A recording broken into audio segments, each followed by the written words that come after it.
L'homme qui vivra 1000 ans est déjà né. Vrai. L'immortalité ne concernera que les plus riches. Faux.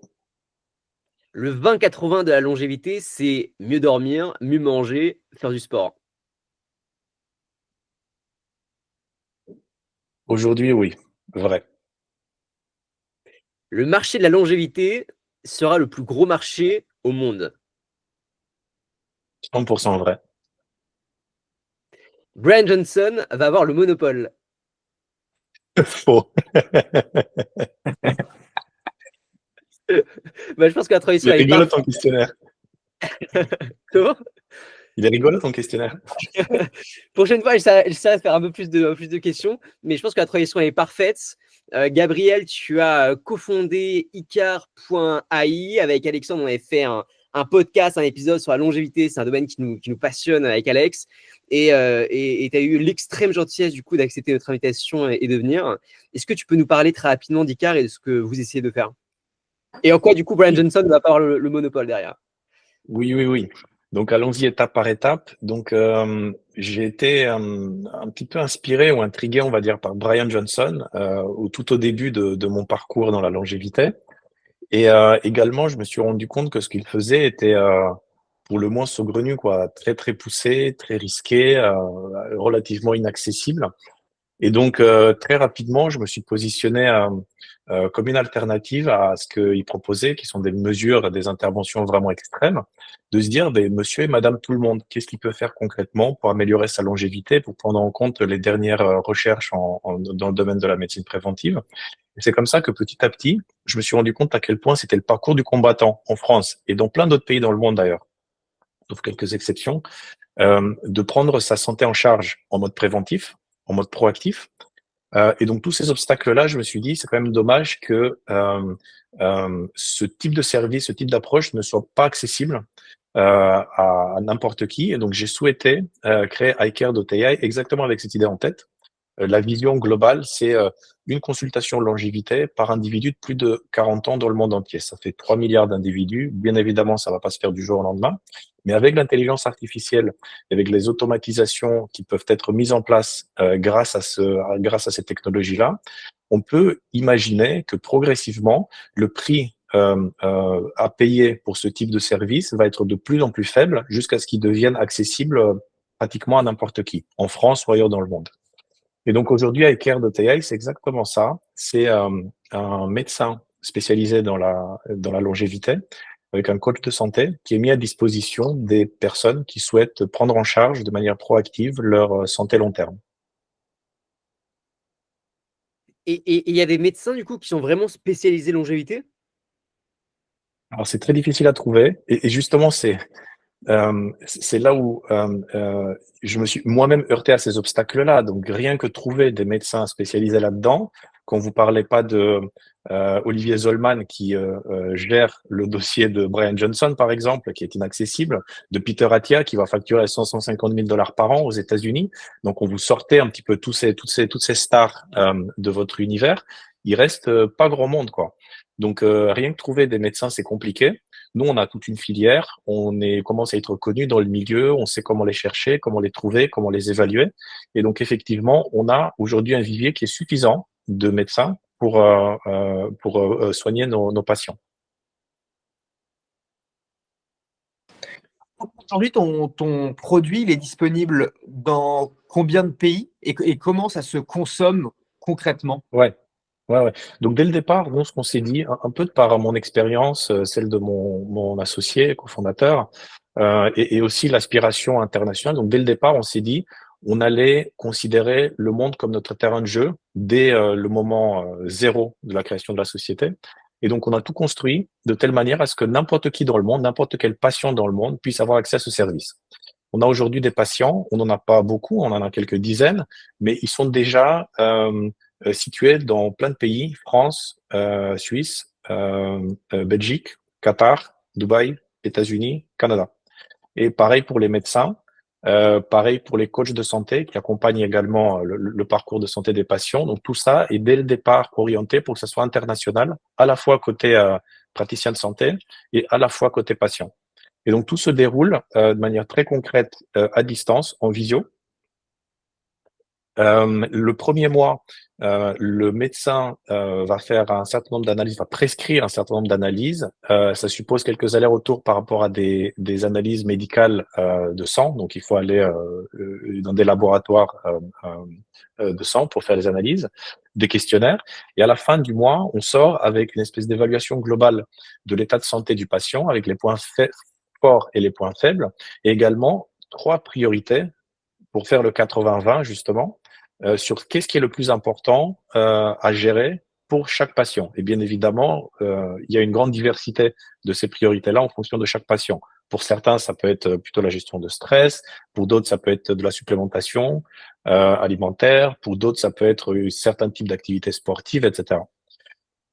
Et à partir du premier mois où le médecin va vraiment faire ce travail de débroussaillage, d'exploration, le coach de santé va entrer en ligne de compte et pendant 6 mois, en moyenne, hein, enfin, c'est un ordre de grandeur, pendant 6 mois, il va travailler avec le patient sur ces 3 priorités-là. À la fin des 6 mois, on refait un point d'étape, on refait des analyses, on voit effectivement le delta entre le point de départ et le point d'étape, on réajuste les mesures préconisées et puis on repart pour un cycle de 6 mois.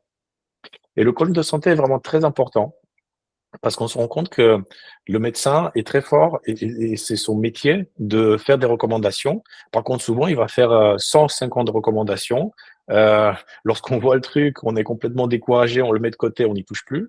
Donc, il faut vraiment forcer le médecin à rentrer dans ce prisme de lecture et d'analyse du 80-20, quels sont les 20% de mesures qui génèrent 80% de la valeur.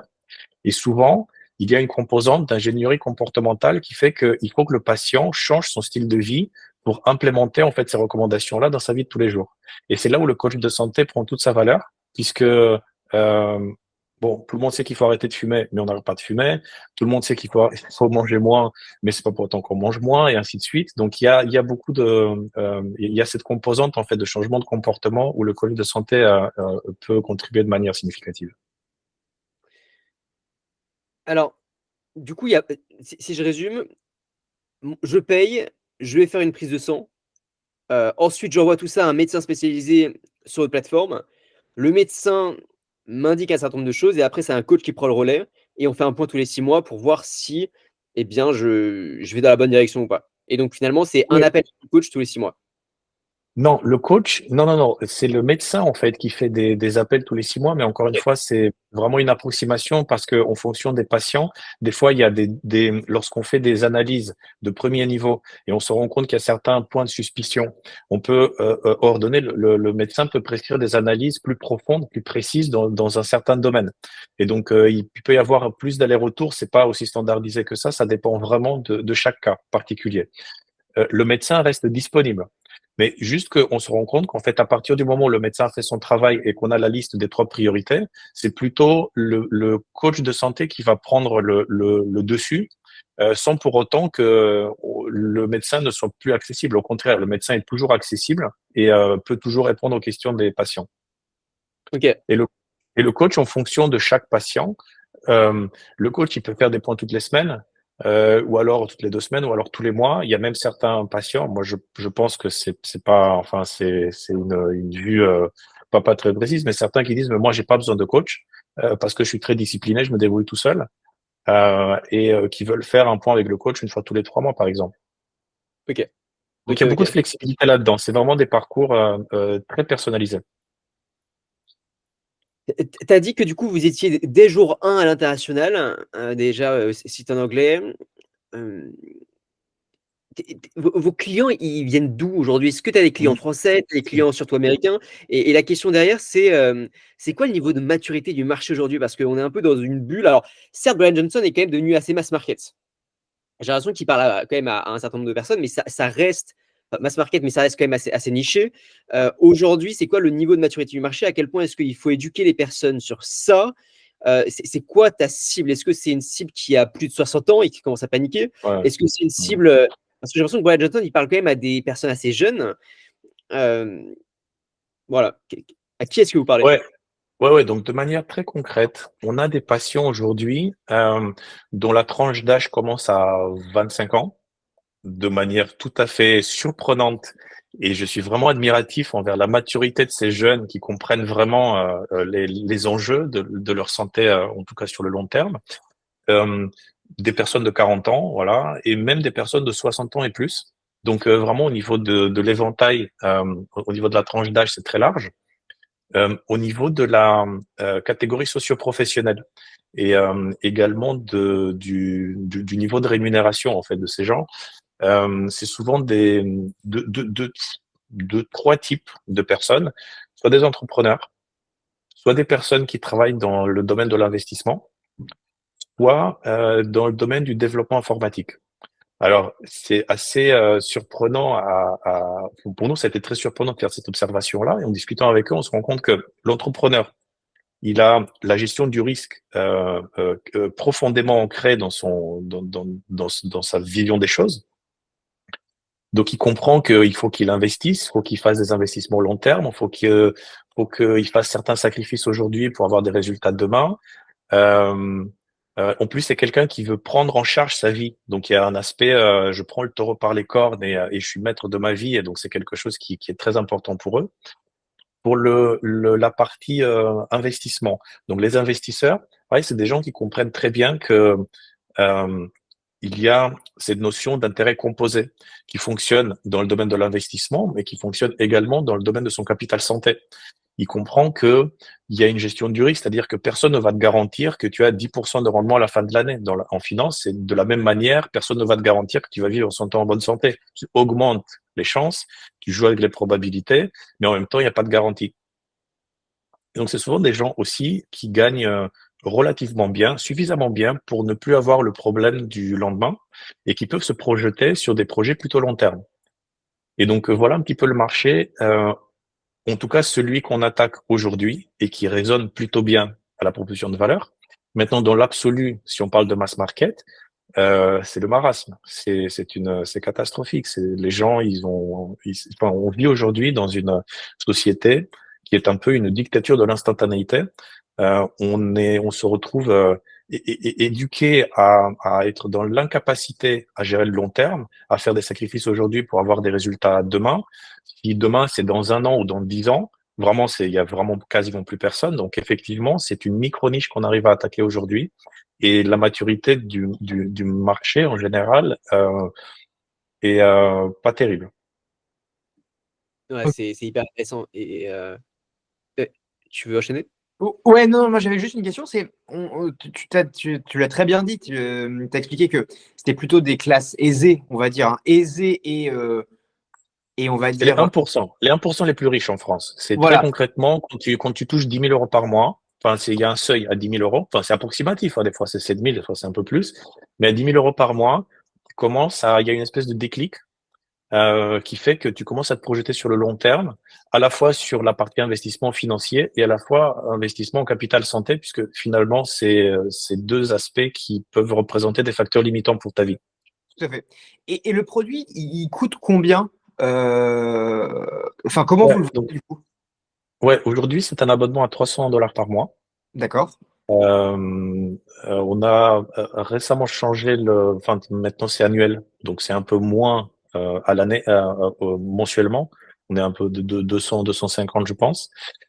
Pour voir des résultats, il faut 6 mois à 1 an. Donc c'est pour ça qu'on a changé la logique et dire, bah non, si vous pouvez pas vous projeter sur 6 mois, 1 an, ça sert à rien de commencer le service. Nous, on veut montrer un delta, on veut montrer une amélioration. Et si on peut pas le faire, c'est pas intéressant. Mais en tout cas, voilà, donc c'est 300 dollars par mois, un ordre de grandeur. Et donc, quand vous gagnez 10 000 euros par mois, vous dire que vous dépensez 3% pour votre santé, bah, c'est pas déconnant, quoi. Psychologiquement, c'est assez acceptable. Si Tout à fait. vous arrivez à comprendre un petit peu, ne serait-ce que partiellement, la valeur que ça peut vous apporter. Et le bénéfice que vous targetez, c'est quoi? C'est vous allez vivre plus longtemps, c'est la longévité, ou alors c'est l'instantanéité type, doper vos capacités dès maintenant, soyez plus productif, optimisez vos prises de décision parce que vous allez avoir un cerveau clair, parce que vous allez donner à vos organes ce que vous voulez, ce dont ils ont besoin, parce que vous allez faire diminuer votre stress, parce que vous allez mieux dormir. Comment vous arrivez à le vendre? C'est vraiment uniquement l'angle vivez plus longtemps ou c'est l'angle optimisez vos capacités et soyez en meilleure forme? C'est un peu les deux. Et on se rend compte que les gens ne réagissent pas de la même manière. Et faut vraiment essayer de voir quelle est un peu la projection de chaque patient pour voir qu'est-ce que ça peut leur apporter. Maintenant, la bonne nouvelle, c'est que quelle que soit votre optique, court terme ou long terme, ce qu'on vous propose de faire sera utile pour les deux. Il y a Peter Attia qui donne fait une analogie vraiment très intéressante. Il dit, voilà, en fait, supposez que vous voulez vous entraîner pour tirer à l'arc et viser de manière très précisément la cible.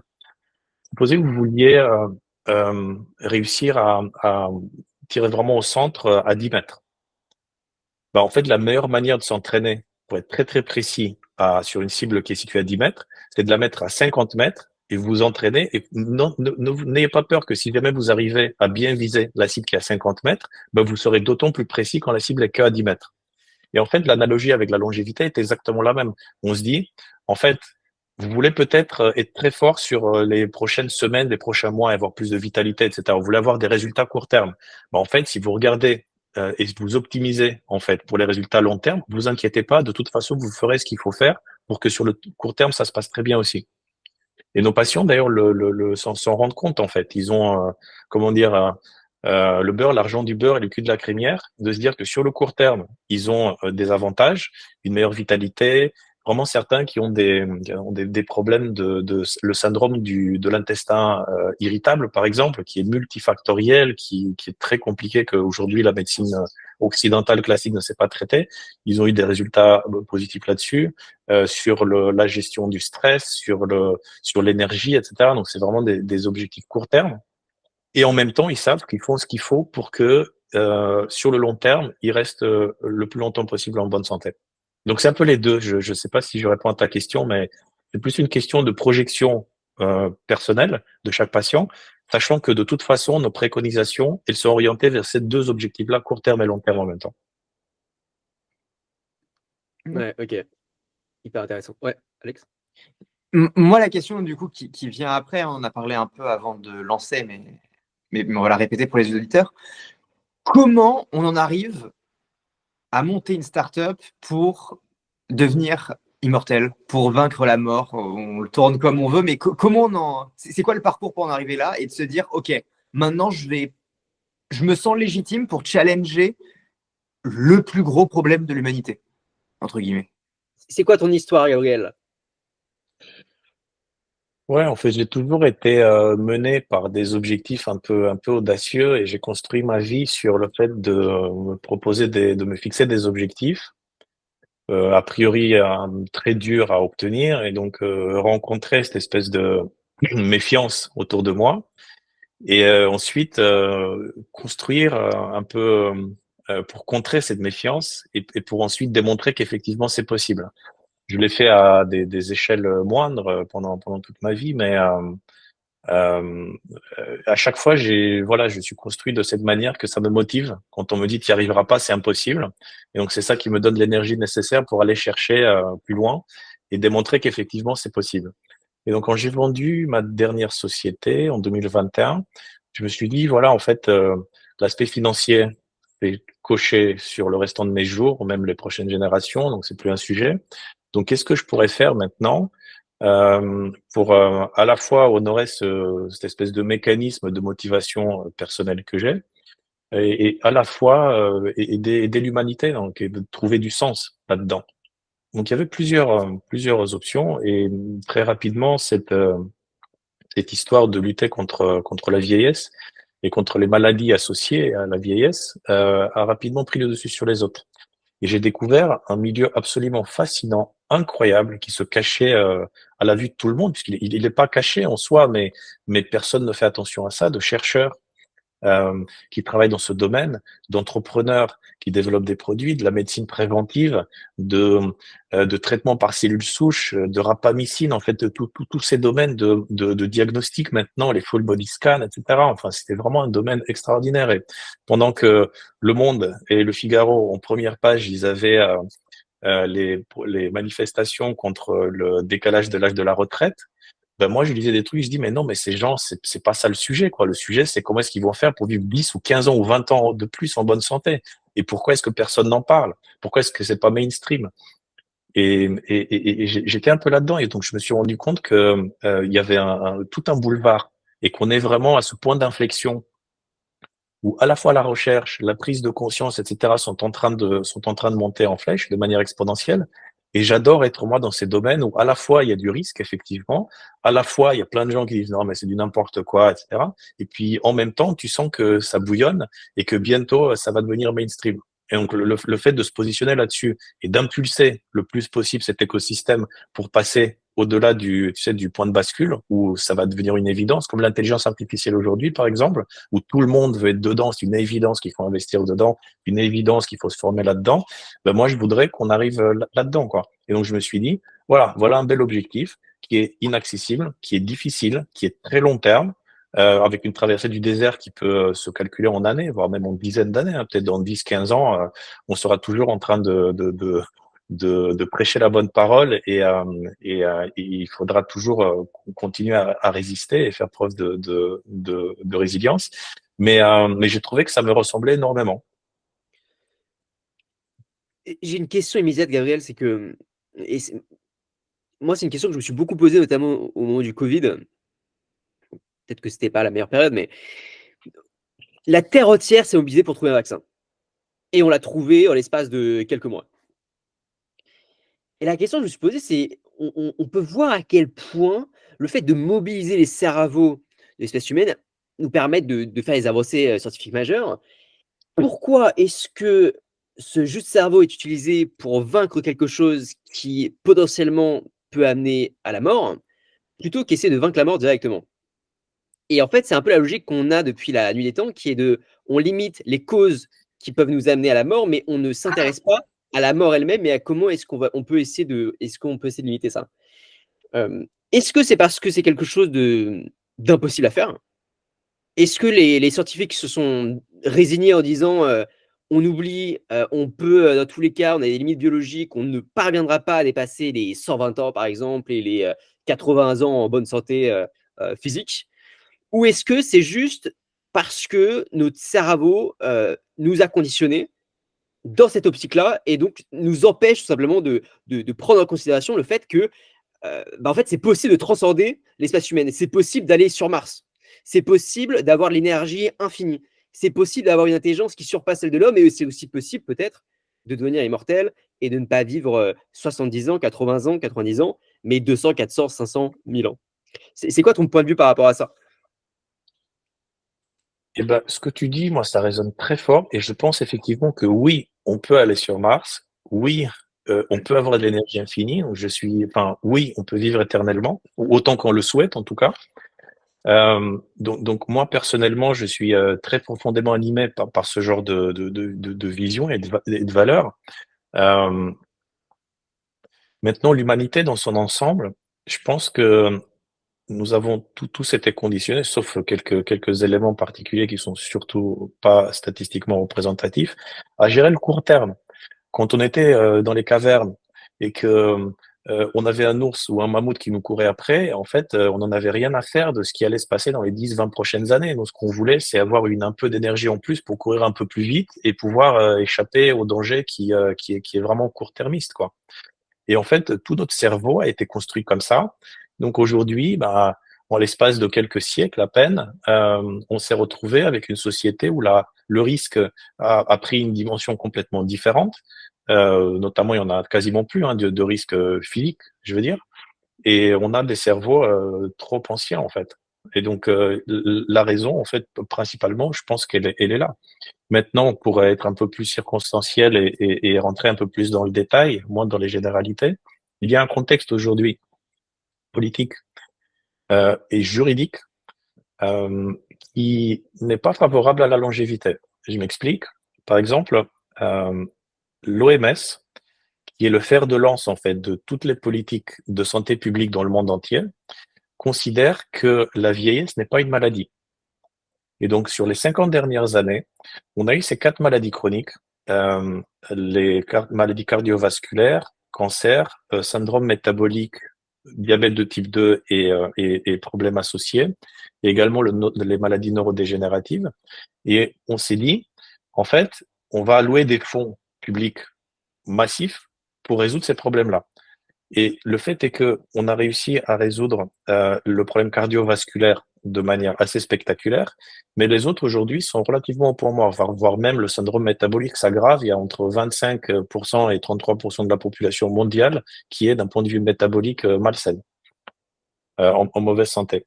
Et donc, on a fait ça et ça fonctionne pas. Donc maintenant, il faut changer de paradigme. Et il faut considérer que c'est la vieillesse qui est l'origine de ces maladies-là et il faut traiter les maladies à l'origine, à la racine. Aujourd'hui, ce n'est pas possible d'un point de vue juridique parce que la vieillesse n'étant pas considérée comme une maladie, les fonds publics alloués à la recherche ne peuvent pas être alloués à la recherche contre le vieillissement pour identifier les causes et les mécanismes du vieillissement.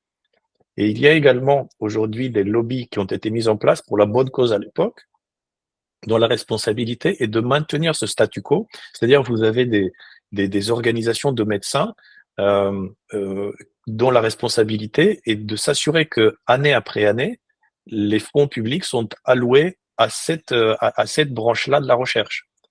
Et donc quelque part accepter que la vieillesse est une maladie, et céder cette espèce de chasse gardée qui année après année se reproduit pour chacun de ces lobbies dans le domaine médical et pharmaceutique d'ailleurs. Et donc c'est assez difficile de changer les mécanismes qui ont été mis en place. Et dernière chose, j'en parlais, c'est ce court-termisme aujourd'hui qui est poussé vraiment à la limite dans la société actuelle, où on va vraiment attendre d'avoir un problème pour le résoudre. Et donc, on va attendre d'avoir le diabète de type 2 pour d'avoir un problème pour ensuite résoudre ce problème. On va attendre d'avoir une attaque cardiaque pour faire attention à son alimentation éventuellement, à son taux de cholestérol et ainsi de suite. Donc, et aujourd'hui, la médecine, elle est construite comme ça. C'est-à-dire, en tout cas, la grosse partie de la médecine, la médecine ambiante qu'on pratique, par définition, quand vous avez mal nulle part, vous êtes en bonne santé, revenez nous voir, monsieur, madame, quand vous avez un problème, quand vous avez un symptôme. Sauf qu'en fait, les symptômes, quand ils apparaissent, c'est souvent trop tard. C'est des décennies avant que la dégradation des tissus a commencé. Vous savez que l'accumulation, par exemple, des plaques de calcium sur les artères commence à l'adolescence. Et les problèmes, quand vous les avez, c'est à 50, 55, 60 ans. Sauf qu'en fait, vous avez un score de calcium. Enfin, je ne veux pas trop rentrer dans les détails, on pourrait éventuellement aborder ces sujets si nécessaire. Vous avez un score de calcium qui augmente au fil des ans et vous pouvez monitorer et surveiller l'accumulation de calcium dans vos artères. Vous pouvez voir effectivement si la vitesse est trop importante par rapport à l'avancement dans l'âge et si c'est votre facteur limitant, vous pouvez prendre des mesures. Si vous attendez d'avoir une pression artérielle au-delà de la moyenne ou une attaque cardiaque ou que sais-je, ou un AVC, ben c'est trop tard. Et aujourd'hui, la médecine, elle est pratiquée de cette manière-là. On va attendre d'avoir un problème avant de le résoudre. Ouais, c'est passionnant. Et concrètement, toi, qu'est-ce que tu fais au quotidien pour ta longévité personnelle? Que ce soit ça c'est consommer le très produit intéressant. de ta plateforme ou alors Mm. ton service, ou alors ce que tu fais, ce que tu testes au-delà de ça. Que ce soit dans les Ouais. tests, l'alimentation, le sommeil, tu peux rentrer dans les détails. Hein. Ouais, tout à fait. Donc en fait, la stratégie globale de ce qu'on fait, parce qu'il y a la stratégie et la tactique. En fait, la stratégie, c'est il y a 4 maladies chroniques aujourd'hui. On n'est pas tous égaux face à toutes ces maladies-là. L'idée de départ, c'est de comprendre quels sont les facteurs de risque les plus importants. Quelque part, quel est notre facteur limitant? Il est différent dans chacun d'entre nous. Pour moi, en fait, les facteurs de risque sont le syndrome métabolique, dans la gestion du glucose dans le sang, la glycémie, et les maladies neurodégénératives. Donc, rien que savoir, en fait, quels sont les points faibles sur lesquels il faut se concentrer, déjà, vous avez fait 80% du travail parce que au moins votre énergie, elle ira dans des directions précises et vous n'allez pas faire des trucs qui servent à rien. Parce que à quoi? Je sais que par exemple, j'ai un système cardiovasculaire qui est très très bon. À quoi ça me sert d'améliorer ou de prendre des mesures de prévention pour mon système cardiovasculaire, sachant que de toute façon, selon toutes les probabilités, c'est pas ça qui va me faire mourir. Ça sert à rien. Donc, il faut vraiment se concentrer sur les points, les facteurs limitants, en fait. Le maillon faible. Donc, pour moi, c'est ces deux aspects-là. Donc, une bonne partie de mon parcours, ça a été justement de découvrir quels étaient mes facteurs de risque et les confirmer. Le syndrome métabolique, surtout quand vous le prenez très en amont, bah, il n'est pas aussi simple que ça à diagnostiquer, quoi. On parle de glycémie à jeun, on parle de test de glucose oral, on parle de CGM, on parle de variabilité, on parle de pic, on parle de plein de choses, et donc de HbA1c. Donc c'est un complexe en fait d'analyse dont l'interprétation est relativement complexe. Et d'ailleurs, c'est pour ça qu'il faut avoir un médecin, parce que c'est simple de lire des trucs sur Internet et d'essayer de les appliquer, mais quand vous rentrez dans le vif du sujet, vous vous rendez compte que c'est un cas particulier et que c'est plus difficile à interpréter que ça. Donc très concrètement, moi j'ai fait toutes ces analyses. Euh, et d'ailleurs, je suis toujours en train d'en faire des analyses par rapport à la gestion de ma glycémie. Sur la partie neurodégénérative, je vous parle des diagnostics et puis après je vous parle concrètement des mesures qui en découlent. Sur le neurodégénératif, en fait, mes antécédents familiaux sont calamiteux. Mes grands-parents ont souffert de ces maladies-là. J'ai fait mon séquençage ADN et j'ai un gène. Alors, il y a un gène ApoE qu'on doit tous savoir si on l'a ou pas. Et il y a 3 versions, E2, E3, E4. Et comme vous avez 2 allèles par gène, moi j'ai un E3 et un E4. Le E2 euh, vous expose à moins de risques que la moyenne de la population aux maladies neurodégénératives. Le E3, c'est la moyenne. Et si vous avez un E4 ou 2 E4, ben là, du coup, vous n'avez pas de chance. Si vous avez 2 E4, vous avez 10 fois plus de chances d'avoir des maladies neurodégénératives en fin de vie. Moi, j'ai un E3 et un E4, donc j'ai entre x2 et x4 facteurs de risque par rapport à la moyenne de la population. Donc ça, c'est pour le diagnostic. Une fois que vous avez compris ça, qu'est-ce que vous en faites? Et donc pour la partie gestion de la glycémie chez moi, donc j'ai découvert que j'étais effectivement prédiabétique, un début de prédiabète. Donc j'explique. Il y a l'état de santé normal avec une glycémie à jeun qui est inférieure à 100 mg par décilitre de sang. Quand vous avez entre 100 et 120, on considère que vous êtes prédiabétique, c'est-à-dire que c'est complètement asymptomatique, mais votre corps est en train de perdre la lutte contre la résistance à l'insuline, donc vous êtes en train de devenir résistant à l'insuline. Vous avez entre 5 et 10 ans de cette situation complètement asymptomatique, vous ne sentez rien, mais l'état profond de votre corps se dégrade. Et à partir de 120, ben, vous devenez diabétique. C'est des moyennes, hein, tout ça, c'est des ordres de grandeur. On a bien dû prendre des valeurs pour pouvoir analyser. Mais en gros, donc je suis prédiabétique.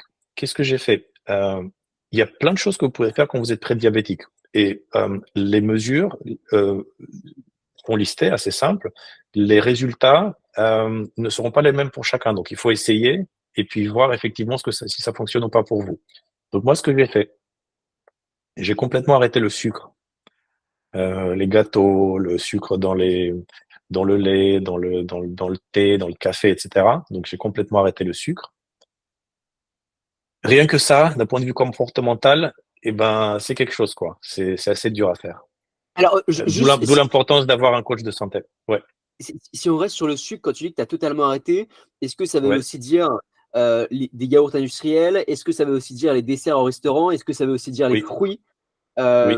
Non, non, Et, alors et les du fruits, coup, non. Non, non, effectivement. Donc, les fruits, non, mais j'ai réduit. Justement, je vais y venir. Donc, non, tout ce qui est sucre un peu industriel, effectivement, les yaourts industriels, c'est fini. Les gâteaux, c'est fini.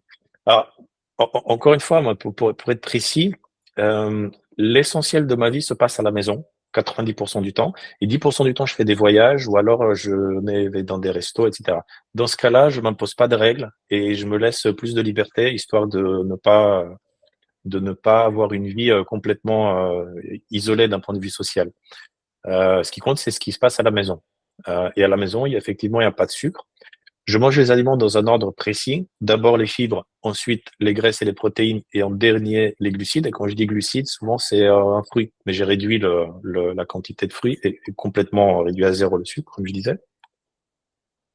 Euh, une autre astuce, en fait, il y a pas mal d'astuces. Je prends un verre d'eau, un grand verre d'eau, et je mets du vinaigre de pomme dedans. et ça marche. Et j'ai un CGM, en fait. Je vous montre des CGM. Là, j'en ai deux. Vous voyez, ça se présente comme ça. Je sais pas si vous voyez. Ouais. Voilà, C'était pas c'est Glucose Goddess? Est-ce que tu non, connais c'est Abbott, c'est freestyle. Non, Mais non, il y je en a sais, mais d'autres, hein, après. Hmm. est-ce que Ah, tu connais Glucose Glucose Goddess. Goddess? Ouais. Oui, je l'ai lu. J'ai lu le livre. Oui, c'est là où j'ai trouvé cette idée de vinaigre dans l'eau. Effectivement, ça fonctionne. Et ce qui est génial avec ces CGM, c'est que vous pouvez faire des expériences sur vous-même. Par exemple, quand je dors pas, ou je dors très mal, en fait, on voit vraiment la gestion du glucose qui est vraiment moins performante que lorsque j'ai bien dormi. Et en fait, mettre des chiffres et voir concrètement ce que ça donne, ben, ça vous remet les idées en place d'une puissance extraordinaire. Donc, pour revenir, donc qu'est-ce que j'ai fait? J'ai complètement éliminé le sucre industriel. Les aliments, je les mange dans un ordre précis. Je prends ce verre d'eau avec du vinaigre en début de repas et ça fonctionne vraiment bien. J'ai réduit tous les aliments qui ont plus de 10% de glucides, c'est-à-dire le riz, la semoule, les frites. En fait, il y a pas mal de. Donc, quand j'achète des aliments, je regarde systématiquement le taux de glucides. Et quand il y a plus de 10% de glucides, je prends pas. Enfin, exceptionnellement, enfin, c'est un ordre de grandeur. Après, c'est 11, 12, je m'en fous, mais en tout cas, je regarde ça avec attention. Et dernière chose, c'est là où c'est vraiment intéressant. Euh, j'ai essayé la metformine. J'ai essayé qui est un médicament très, très standard, hein, l'un des médicaments les plus communs de l'histoire de la médecine, qui est pris par les diabétiques de type 2. Donc, tu prends enfin, et ça empêche, enfin, c'est le mécanisme est un peu complexe, mais grosso modo, ça empêche le foie de produire du glucose. Et donc, le résultat sur le corps, c'est que ça réduit un petit peu la glycémie. J'ai essayé la berbérine, qui est un produit naturel, mais qui a à peu près le même effet. Et finalement, je me suis rendu compte que j'arrivais à gérer la glycémie sans aller dans des extrémités comme ça. Et puis j'essaie d'éviter de prendre des médicaments, surtout de manière chronique, parce qu'il y a toujours des effets secondaires et je préfère éviter si possible. Et le médecin, et c'est là où ça devient intéressant, m'a dit, mais parmi toutes ces choses que tu peux faire, c'est aussi augmenter la masse musculaire. Parce que le glucose est absorbé dans les muscles principalement, et ensuite il est restitué à partir des muscles quand c'est nécessaire. Et donc, plus tu as de masse musculaire, mieux c'est. Et en fait, j'ai pris cette idée comme argent comptant. Et donc, effectivement, j'ai adapté ma routine physique pour augmenter la masse musculaire. Et là, effet complètement surprenant. Je mangeais très protéiné. Et en fait, mon corps a appris, après un certain temps, à métaboliser les protéines. Et finalement, mon glucose, il montait en flèche et je ne comprenais pas parce que je prenais pas de glucides. Et jusqu'à ce que je comprenne qu'en fait, ce qui se passait, c'est que je mangeais très protéiné. Les protéines étaient transformées en glucides. Mon corps en avait vraiment besoin. Et donc, du coup, la glycémie, plutôt que de diminuer, elle augmentait. Et donc après, j'ai lu, je me suis renseigné, j'en ai discuté avec mon médecin aussi. Et effectivement, c'est un mécanisme très connu, comme quoi l'augmentation musculaire, lorsqu'il n'est pas associé à une baisse de poids, et si vous me voyez, moi, j'ai pas de graisse en fait, donc mon poids, il va pas baisser. Finalement, ça augmente la résistance à l'insuline et ça a un effet exactement contraire. Et donc, c'est là où c'est vraiment intéressant et c'est là où je voulais en venir, c'est que déjà diagnostiquer ces situations-là, c'est déjà compliqué. Et ensuite, trouver les bonnes mesures qui fonctionnent pour soi, c'est également une espèce de parcours un peu du combattant et un travail de détective où il faut essayer d'y faire choses et il faut voir effectivement si ça fonctionne ou pas. Je vous demande juste un instant, je vais fermer une porte parce que ça claque très fort. Et ça me donne trop envie de payer 300 euros par mois. Moi aussi. Pardon. Euh, Tu viens de gagner 2 clients là. Mais Ah, alors, euh, juste question sur ce que tu viens de dire, ça m'intéresse. Du coup, c'est quoi? Qu'est-ce qui n'allait pas? C'était le fait que tu mangeais beaucoup de protéines, c'était le fait que tu mangeais beaucoup de protéines et en plus que tu prenais de la masse musculaire. Et comment tu as réussi à éviter le tien? c'est pas cohérent. En fait, pour augmenter la masse musculaire, vous devez prendre des protéines. Les protéines, c'est les briques qui construisent en fait la masse musculaire. Donc, ça n'a pas de sens de faire des exercices pour augmenter la masse musculaire si vous prenez pas de protéines en plus. Donc, tout ça, c'est un package. Euh, et là, je me rends compte que c'est pas ça qu'il faut faire en fait, et que j'ai dégradé mon profil glycémique et vraiment les pics, ils étaient mais enfin, j'ai pas pris de CGM pendant quelques mois et quand j'ai remis le CGM, j'ai pensé qu'il y avait un bug dans le CGM. En fait, non, non, c'est moi qui avais pas compris et qui avait pris une direction qui était avec des résultats qui étaient complètement opposés à ce que j'avais, ce que je cherchais. Et là, encore une fois. Euh, Vous allez trouver des études qui vont dans tous les sens. Donc, tant que vous n'avez pas testé sur votre corps et que vous mesurez pas et que vous n'avez pas une espèce de bande passante comme ça où vous investissez du temps et de l'effort pour découvrir comment votre corps fonctionne, vous n'y arriverez pas. C'est le médecin, il a des recommandations générales, mais il ne sait pas exactement si ça va fonctionner ou pas. Mmh, moi, la question que j'ai maintenant, enfin, elle rentre un peu plus sur ton passé.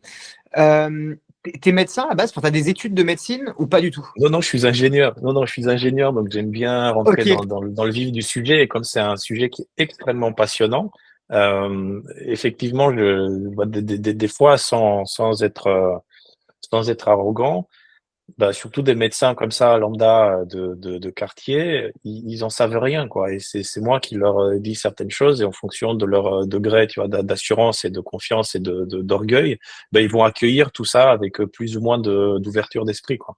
D'ailleurs, j'ai arrêté de les voir pour vous dire, ça sert à rien. Et, et du coup, est-ce que tu peux nous expliquer un peu ton parcours à partir, on va dire, de ta première boîte, tu vois, et comment tu as réussi à construire. Parce qu'il y a un parallèle qui est hyper intéressant. Tu as dit, les gens qui consomment mon produit sont les gens qui arrivent à se projeter. Et tu as aussi dit que tu as lancé ce produit et cette quête, on va dire, au moment où tu as eu, je reprends tes mots, hein, mais où ta situation financière était réglée à minima jusqu'à la fin de ta vie, voire sur plusieurs générations. Mais on va dire au moins Ouais, ouais, à la ouais, fin de ta ouais, vie. ouais, ouais. Ce qui prouve, et tu as raison, tu as parlé des hommes des cavernes et tout ça, ce qui prouve que cette envie et on va dire ce type de problématique, tu as réussi à te les poser quand le quotidien n'était plus un problème. Moi, ce que j'aimerais bien que tu nous expliques, c'est avec quoi tu as commencé, même si on ne peut pas rentrer dans les détails, hein, mais je veux dire, le type de boîte, qu'est-ce que tu faisais et comment tu as, réussi à faire le. Parce que j'ai cru comprendre que tu avais vendu plusieurs boîtes, comment tu as réussi à faire le coup plusieurs fois, on va dire. Et puis, enfin, déjà, ça, c'est la première phase. Et puis, la deuxième phase, c'est est-ce que vendre une boîte t'a aidé à financer? Est-ce que tu as eu besoin de lever des fonds et ainsi de suite? Donc, partons de Ouais, donc l'expression 1 la qui est vie voilà, d'avant, tout à fait, la vie tout à d'avant. fait. Ouais. Donc j'ai eu cette fibre entrepreneuriale dès le plus jeune âge. Vraiment, mes parents étaient profs, donc rien à voir avec l'entrepreneuriat. Et je vivais dans un monde qui était pas fait pour moi, et donc je pensais que j'étais anormal, le temps de comprendre un petit peu quelles étaient mes particularités et trouver des personnes qui partagent les mêmes valeurs. Je me rappelle à l'école. Je vendais des CD.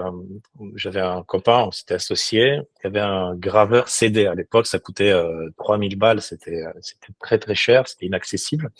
Donc, je vendais des CD avec des jeux piratés dans la cour de récré. Et ça jusqu'au moment où malheureusement on a eu un virus et ça nous a un peu cassé le business. Après, j'ai fait un peu du commerce avec des téléphones portables d'occasion. Pareil, c'était très à la mode, toujours au lycée. Euh, Et bon, après, j'ai eu des études très, très exigeantes, classe prépa, école d'ingé, etc. Et quand je suis arrivé en école d'ingé, je me suis dit, enfin, l'occasion de monter une boîte légale, correcte, tu vois, et faire les choses sérieusement. Ouais.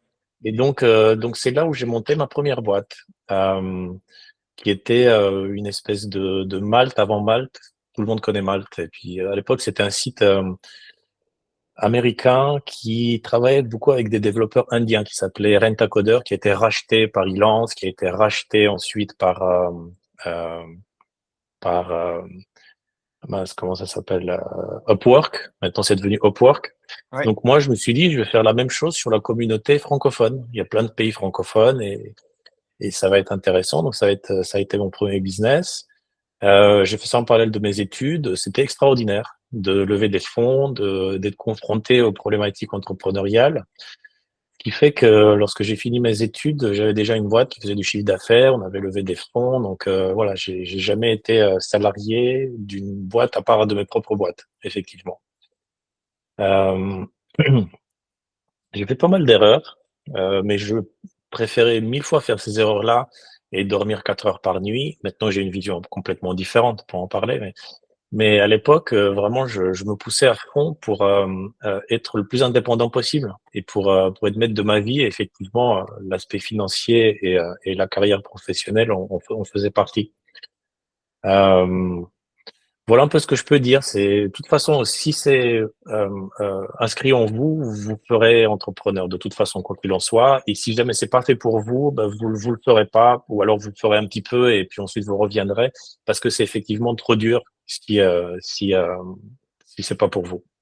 Ouais. Entièrement C'est pas un d'accord peu. avec toi. Alors pour accrocher les deux bouts quand même, je veux dire que j'ai vécu mes 40 premières années. Donc mon père était très exigeant avec moi et poussé vers cet aspect très compétitif et qui faisait partie de moi. Et donc, ça a très bien résonné. J'ai participé à des concours généraux, etc., etc. Donc, c'était intéressant.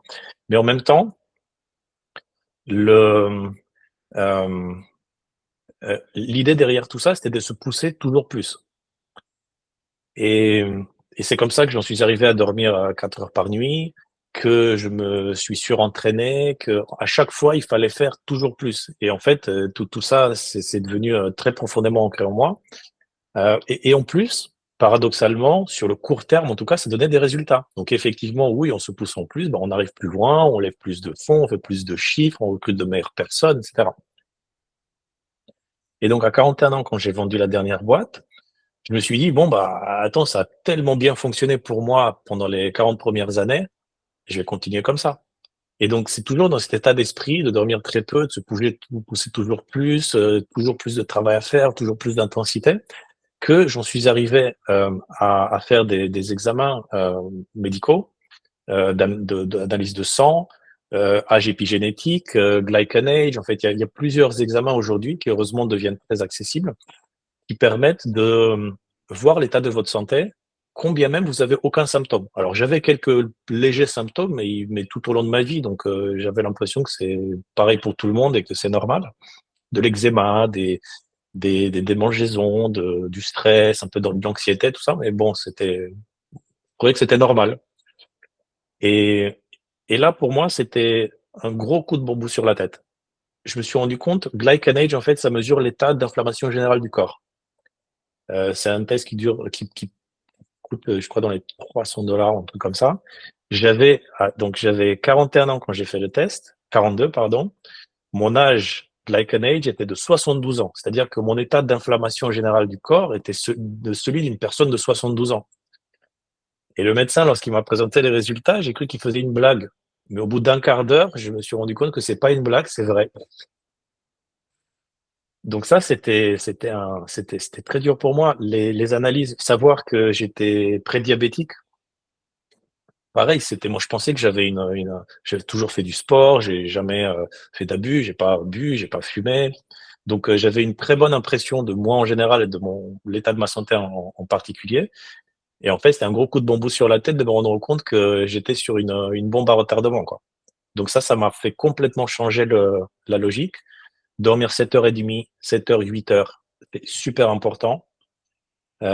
Gérer sa glycémie, c'est super important. Gérer son stress, c'est super important. Voilà toutes ces choses que j'ai découvert au fur et à mesure.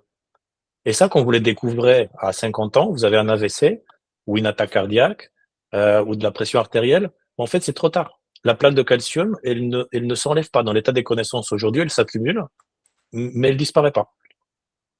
Voilà, par exemple. Et toi, tu as fait cette analyse-là à 41 ans, 42 ans. Est-ce que tu conseilles à une personne qui a 20, 25, 30 de le faire et de le faire tous les ans? Ou non, tu dis que bon, c'est peut-être trop tôt, pas forcément indispensable? En fait, c'est compliqué à dire parce que ça dépend. La vraie réponse, c'est ça dépend. Ça dépend de la personne, ça dépend de ses antécédents familiaux, ça dépend de son séquençage génomique parce qu'il y a certains gènes qui vous prédisposent vers certaines affections.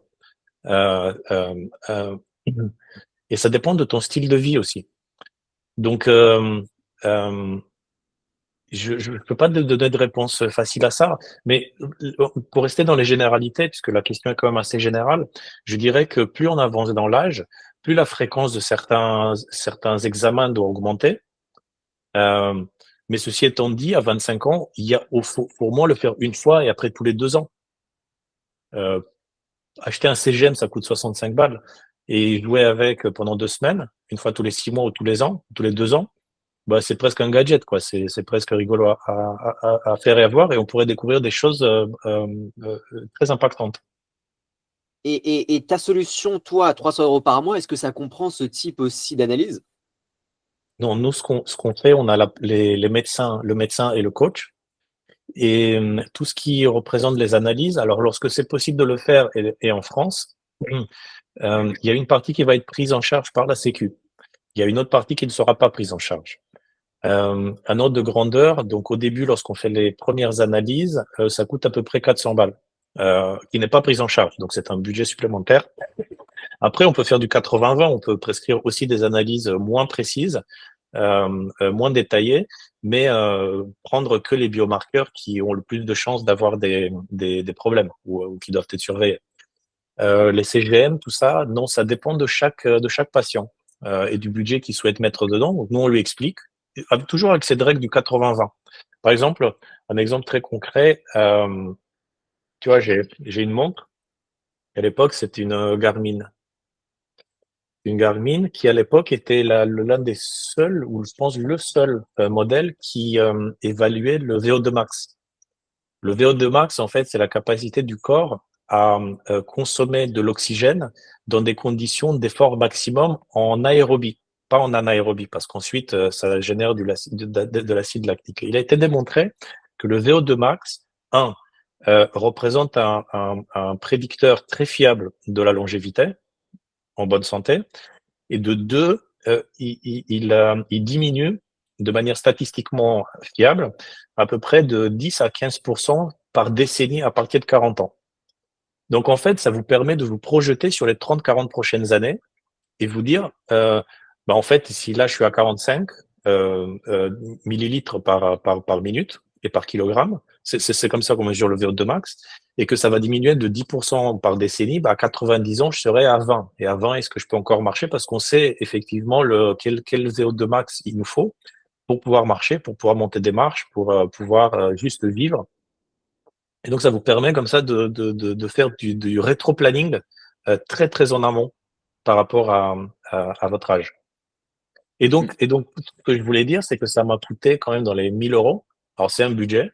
Moi, j'ai trouvé que c'était très utile.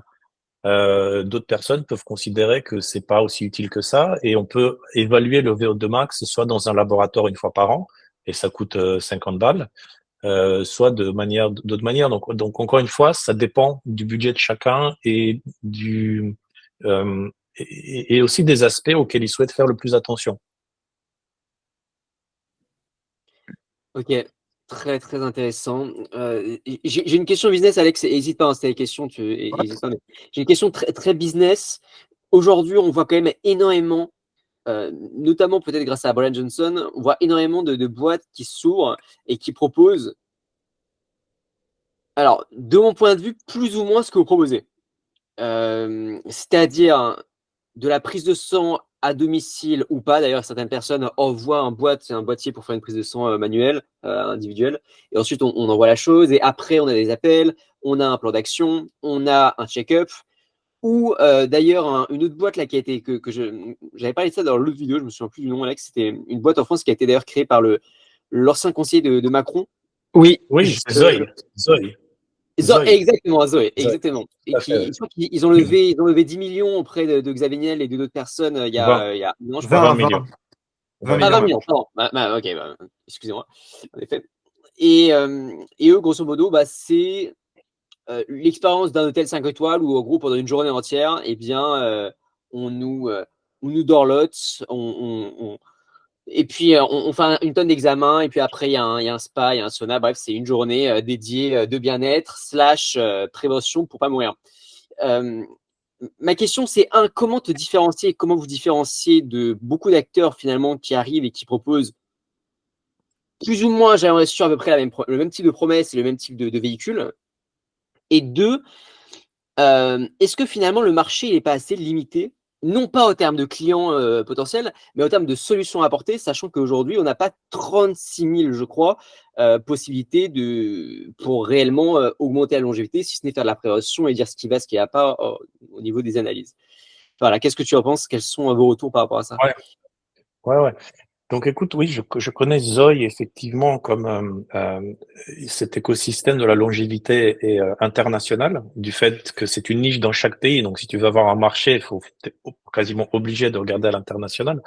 Je vois beaucoup d'initiatives également à l'international, à peu près dans tous les pays. Et globalement, je trouve que c'est extrêmement positif.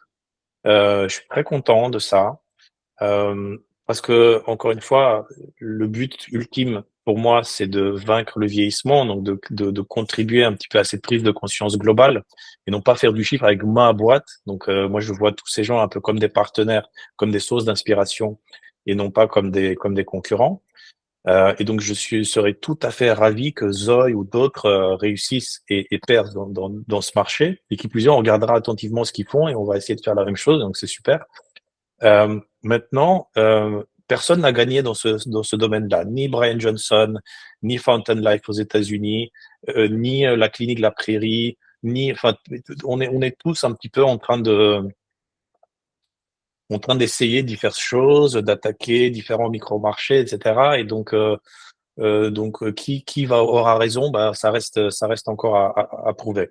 Maintenant, moi, mon pari personnel, c'est de me dire que créer un service dès le départ international à distance, eh ben, ça permet d'attaquer le marché dans sa totalité, de créer beaucoup de flexibilité. Donc, parce que Zoe, par exemple, bah, eux, ils sont que liés à Paris, donc effectivement, ils vont devoir pratiquer des tarifs plus élevés.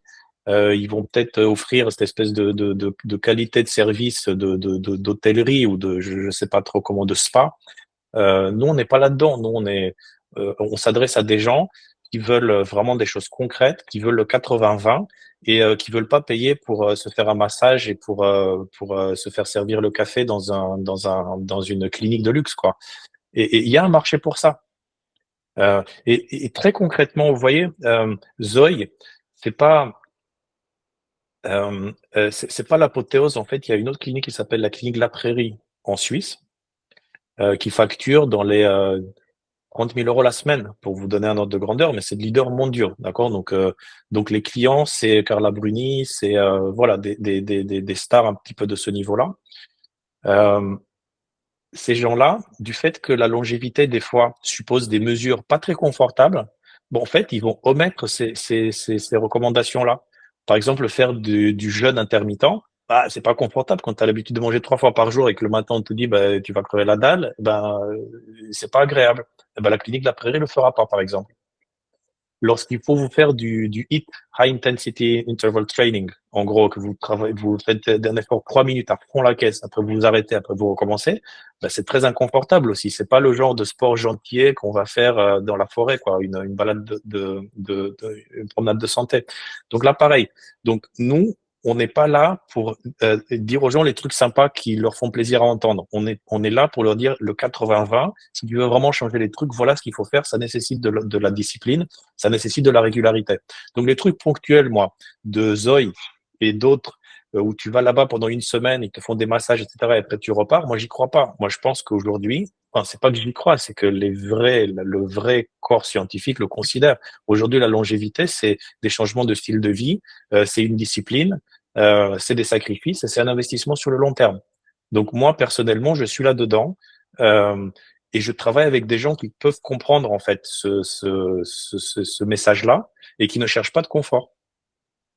Et d'ailleurs, quand tu es entrepreneur, que tu es dans le domaine de l'investissement, voilà, c'est des gens un peu durs à cuire ou des développeurs entrepreneurs. Je parlais d'informaticiens aussi. Voilà, c'est des gens qui comprennent en gros qu'il faut qu'ils fassent des trucs pour que ça fonctionne maintenant, pas très agréable peut-être, pour que ça fonctionne plus tard.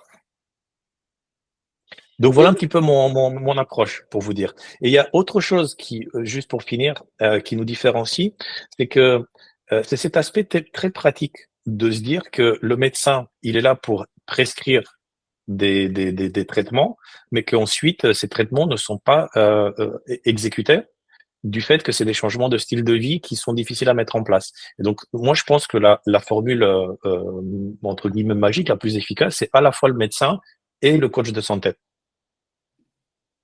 Ouais, Et 100%. je connais pas de boîte. Je connais pas de boîte qui fait exactement ça. Peut-être qu'on aura tort, peut-être que je sais pas. Encore une fois, c'est un pari, mais je vais vous expliquer un petit peu quelle est ma conviction et pour l'avoir moi-même expérimenté, et également ce qui a marché et marche le mieux pour moi.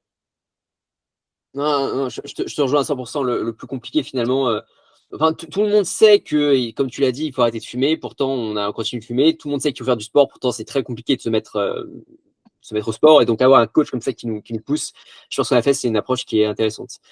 Et est-ce que pour vous, la prévention, le coach, le médecin, c'est la première étape. Est-ce qu'à côté de ça, eh bien, vous êtes en partenariat étroit avec des laboratoires de recherche ou que sais-je, et vous essayez de pousser un peu le game au-delà de la prévention sur des solutions, je mets des gros guillemets, mais ultra concrètes de bon, bah, génial, ce qu'on fait va nous permettre de vivre jusqu'à 100 ans en bonne santé, mais aujourd'hui, enfin, biologiquement, je crois impossible de vivre au-delà de 120 ans, 150, je sais pas, hein, je donne des.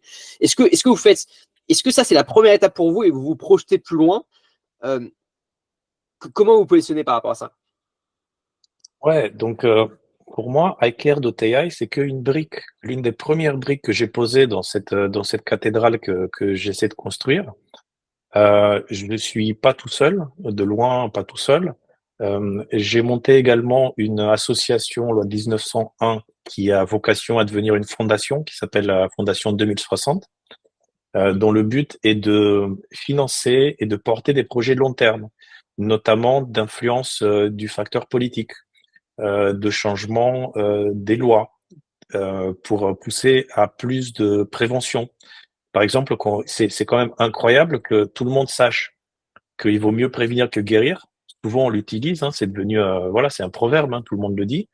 Et pourtant, dans la médecine, on l'applique pas. En France, qui passe pour l'un des meilleurs systèmes de santé au monde, quand même incroyable. Donc, réorienter une partie du budget de la Sécu vers de la médecine préventive, c'est quelque chose qui peut être fait, qui durera peut-être 10-15 ans. Hein. C'est vraiment des choses qui sont long terme. Mais on milite pour ça, et c'est la fondation qui s'en occupe. Je suis également en train de créer un fonds d'investissement pour des investisseurs qui considèrent effectivement, à juste titre, je pense que la longévité va être l'une des opportunités d'investissement les plus juteuses de l'histoire de l'investissement, de l'humanité. Donc, je suis en train de monter ça également dans le cadre de cette fondation. Et euh, on a monté thirdgate.io pour obtenir en fait des deals, des réductions de la part de sociétés qui vendent des produits ou des services dans le domaine de la longévité. Donc tout ça, en fait, on pose des briques petit à petit. Et l'idée, c'est de construire un édifice. Moi, je me projette sur les 40 prochaines années dans ce secteur. Donc, il faut vraiment poser des bases solides, même si c'est peut-être un peu moins visible sur le court terme. Ok. Changer, enfin, ce que je vous disais par rapport à l'influence politique et juridique, allez voir l'OMS pour changer. En fait, l'OMS a ce qu'ils appellent une ICD, International Classification of Diseases. En fait, ils ont une arborescence très hiérarchisée avec à peu près 50 000 catégories et chaque catégorie, c'est une maladie. En fait, ce que je voudrais, c'est insérer une catégorie dans cette classification-là, maladie liée à la vieillesse, ou alors carrément considérer la vieillesse comme une maladie. Et à partir du moment où vous avez fait ça, par percolation, ça va descendre dans les systèmes juridiques des différents pays. Et tous ces fonds publics qui aujourd'hui sont alloués à la recherche contre le cancer, contre les maladies neurodégénératives, contre le syndrome métabolique, contre le cardiovasculaire, en fait, une partie de ces fonds-là va pouvoir être allouée à la recherche contre la vieillesse. Et tout ça, c'est des projets sur 10-15 ans, en fait. Pour changer une loi, il vous faut 15 ans en moyenne. Surtout quand vous montez à des échelons comme ça internationaux. Hmm. Donc le projet, en fait, c'est ça. C'est iCare pour moi, ça a été la première brique. J'ai vraiment voulu aider le monde à ne pas parcourir le même parcours du combattant que moi, qui est de trouver mon médecin, trouver mon coach de santé, trouver comment faire des prescriptions médicales, trouver comment faire le 80-20 et ainsi de suite. Je me suis dit, ben voilà, en fait, les gens qui veulent faire ça, euh, euh, je vais leur faire bénéficier de mon parcours à moi, quoi. Petite question, peut-être qui sera quasiment une des dernières, mais est-ce que tu penses qu'on est arrivé de manière plus générale, aujourd'hui, tu es dans ça, mais donc tu es passé par un très long parcours. Est-ce que tu penses que le monde des startups et de l'innovation au sens large du terme est en train de se transformer d'un monde, on va dire, très normé où pendant 20 ans, ça a été de l'application mobile, du site web, en gros du numérique, financé par des VC, on connaît le système, seed, série A, machin, tu essaies d'attraper la rentabilité et ainsi de suite. Est-ce que tu penses qu'on est en train de basculer dans un monde de projets où les startups qui vont réussir à partir de maintenant vont être des projets extrêmement ambitieux? SpaceX, OpenAI, ce que tu fais sur la longévité, les thématiques de Smart City, par exemple, sur lesquelles moi je me pose. Enfin, tout ce genre de projets qui étaient trop gros et trop pharaoniques il y a 10 ans pour les VC, pour les financeurs. Est-ce que tu penses qu'on arrive à la fin du modèle tout numérique et qu'on passe à quelque chose de beaucoup plus, le nucléaire aussi, de beaucoup plus, on va dire, ambitieux? Je ne peux pas me prononcer là-dessus. Je peux prendre mes désirs pour des réalités et aborder dans ton sens et se dire qu'il y a aujourd'hui les cerveaux les plus brillants au monde, en fait, ils se concentrent sur comment augmenter de 3% le taux de clic sur des pubs, quoi. C'est quand même incroyable. Lorsqu'il y a de tels sujets sur la table, changer le monde, aller coloniser l'espace, Mars. Vaincre la vieillesse, enfin, ça, c'est vraiment des choses qui ont un sens extraordinaire et il y a proportionnellement très peu de gens et très peu de ressources qui sont alloués à ça. Et donc, tout ce que je voudrais, effectivement, c'est contribuer de ma personne, de mon argent et de mes efforts, de mon temps, pour faire en sorte qu'il y ait plus d'entrepreneurs qui prennent comme ça des sujets d'envergure mondiale et qui les attaquent de front, frontalement, quoi. Et c'est vrai, tu disais tout à l'heure, je ne sais pas si c'est Luc ou toi, Alexandre, qui disait que effectivement, on a été capable de produire un vaccin contre le Covid en quelques mois à peine. En fait, ce qu'il faut savoir, c'est pas que c'est quelques mois, c'est que c'est quelques jours. Mais on l'a pas dit parce qu'en fait, déjà qu'il y avait la théorie du complot, etc. Si on avait dit que c'est en quelques jours, en fait, ils ont été capables de tester un très grand nombre de molécules en quelques jours à peine aidé avec par des modèles de prédiction numérique pour voir quel genre de molécule était la plus adaptée pour produire le vaccin. Donc en fait, ça a été extrêmement rapide et c'est révolutionnaire, quoi. C'est incroyable. Donc on voit bien que lorsque l'humanité se met sérieusement sur un sujet, elle peut faire des choses extraordinaires. On voyait le premier homme sur la Lune. Pareil, les Américains, ils sont devenus fous parce que les Japonais, excuse-moi, les Russes avaient pris les devants. Ils ont mis un budget illimité entre 1960 et 69. Et en 1969, ils ont envoyé le premier homme sur la Lune. C'est extraordinaire. Et c'est vrai qu'au maximum, au summum de leur effort financier, ils dépensaient jusqu'à 0,5% de leur PNB. C'était pas rien. Mais ils ont réussi à le faire, quoi. En 10 ans. Donc, il y a pas mal d'exemples comme ça. On se rend compte qu'en fait, lorsque l'humanité met des ressources sur un vrai sujet, elle arrive à craquer le problème assez rapidement. Faut qu'on arrive à ça. Et c'est ce que je voudrais faire pour la longévité, mais aussi, encore une fois, pour l'énergie infinie, pour l'énergie nucléaire, la fusion nucléaire, pour la colonisation de l'espace, pour tous ces sujets transformateurs pour l'humanité. Donc, est-ce qu'on va vers ça? Je ne sais pas. Est-ce que je voudrais qu'on aille vers ça à 200%? A priori, si on est assez à le vouloir, petit à petit, Mais en oui, prêtant la bonne parole, on va finir par y arriver. tout à fait, tout à fait. Et moi, j'ai une dernière question, curiosité. Avec toutes tes nouvelles routines que tu as mis en place, de manière extrêmement concrète au quotidien, est-ce que tu ressens un plus haut niveau de bien-être? Est-ce que tu ressens un niveau de stress plus bas? Est-ce que tu ressens... Moi, j'ai une théorie. Malheureusement, je me suis pas encore plongé dans le gros bain comme toi, mais j'ai une théorie. Et du coup, c'est intéressant. Dis-moi si je me trompe ou pas. Que la plupart des problèmes psychologiques sont des problèmes physiologiques. Et que si on donne 100% de ce dont le corps a besoin en termes de sommeil, en termes d'alimentation, en termes d'exercice de respiration, en termes de sport, eh bien notre niveau de bonheur de manière générale est bien plus élevé. Qu'est-ce que tu en penses, toi qui as du coup vécu l'expérience? Moi, je dirais que c'est très corrélé. C'est très corrélé et la médecine occidentale aujourd'hui, dans l'état des connaissances et de la pratique aujourd'hui, elle traite vraiment les problèmes de manière très localisée. Alors que malheureusement, enfin pour le meilleur ou pour le pire, il faut vraiment prendre une approche holistique entre la tête et le corps. Et quand on voit le corps, ben, les différents organes, ils interagissent entre eux. Et d'ailleurs, ce que vous mangez, ça influe sur le microbiote, et le microbiote influe sur le deuxième cerveau, qui est tout votre système digestif, et il influe sur le cerveau, et vice-versa. En fait, on se rend compte en fait que tout ça est très interconnecté, et que vous pouvez pas isoler une partie du corps et l'analyser en faisant abstraction des autres. Mais, donc, pour revenir à ce que tu disais, Luc, moi, je dirais que c'est une corrélation entre les deux. C'est le corps va influer sur l'état de l'esprit et l'esprit aussi va influer sur le corps. Les maladies psychosomatiques, c'est ni plus ni moins que ça, quoi. Pour moi, ce que ça a changé de manière concrète. Je vous donne des exemples concrets. Donc, pendant 40 ans, et j'avais de l'eczéma. Ma mère en a, et je sais que c'est l'un de mes mécanismes, en fait, de gestion du stress. Mais bon, le stress, après, c'est partie de la vie. Je me disais, c'est comme ça, c'est normal. Bon, ok. De manière très concrète, moi, ça se manifestait par des pellicules. D'un point de vue social, en fonction du stress, j'en avais plus ou moins, mais socialement, c'était gênant. C'était très gênant pour moi. Je le vivais très mal. Des démangeaisons, des fois de la peau irritée, des plaques rouges sur le visage.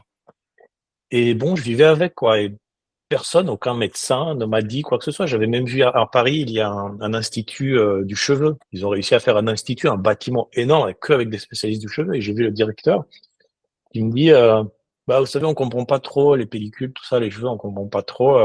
Essayez juste de mettre des pulls de couleur claire, quoi, parce qu'on les verra moins, vos pellicules. Je dis, ah, ouais, super, si on en arrive là, c'est que, tu vois, donc personne ne m'a rien dit pendant 40 ans.